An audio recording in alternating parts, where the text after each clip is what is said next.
Well, he felt a little nervous. He was still young and insecure. He wasn't sure if he was truly a god or not. On the other hand, he was happy to see people enjoying his new beverage. By spreading the knowledge of his wine, he figured he was doing something good for the world, which made him feel better about all the pain that he'd been through.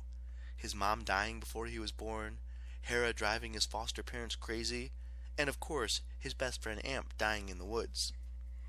Then one day his followers gathered around him and pitched an idea. "We need to go mainstream," explained one of the satyrs. "We should go to the nearest major city and get the king on our side. You can offer to become their patron god. They'll build you a temple and your fame will spread even faster."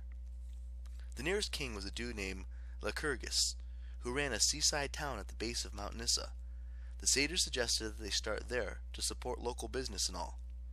Dionysus wasn't sure he was ready for prime time, but his followers were enthusiastic. They wouldn't take no for an answer. "It's a great idea," they promised him. As Dionysus soon found out, it was a terrible idea. Lycurgus was all kinds of evil. He enjoyed whipping helpless animals like dogs, horses, hamsters, and anything else that got in his way. In fact, he had a special whip made just for that purpose. 10 feet of black leather braided with iron spikes and jagged pieces of glass. If no hamsters happened to be around, he would whip his servants. Sometimes, just for fun, he would whip his subjects when they came to the throne room to petition him for stuff. "My lord, ow! My neighbor killed my horse and ow! I'd like him to pay for damages. Ow! Ow!" It made his audiences go by much more quickly. Dionysus and his followers did not know this. They spent all their time partying on Mount Nysa. They decided to march into town in a happy parade, handing out free grapevines, grapes, glasses of wine, clanging cymbals, singing songs, and stumbling into pedestrians. Dionysus noted the furious faces of the townspeople.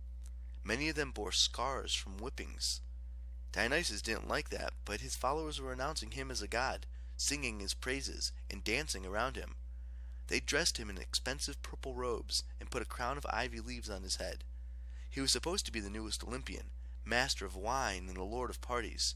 If he ran away, it would probably ruin the effect. They made their way into the royal palace. Lycurgus didn't normally get hundreds of satyrs and nymphs bursting into the house in a party mood. For a few moments he was too stunned to act. Dionysus approached the throne, mentally rehearsing his lines. "King Lycurgus," he said, "I am Dionysus, the god of wine, and these are my followers." The king stared at him. This boy looked no older than 14 or 15, with long dark hair and a pretty face, almost girlish. Lycurgus thought, "You're a god?" the king said flatly. "I see. And what exactly is wine?" Dionysus's followers raised their cups in salute. Some laid potted grapevines and bottles of wine at the steps of his throne. "Wine is a new drink," Dionysus explained, "but it's more than a drink. It's a religious experience." Dionysus began to explain wine's other virtues, but Lycurgus held up his hand for silence. "Why are you here?" he demanded. "What do you want from me?" "We simply want to share the knowledge about wine," Dionysus said. "If you allow your people to learn the arts of grape harvesting and winemaking, your kingdom will flourish. Also, I will be your city's patron god.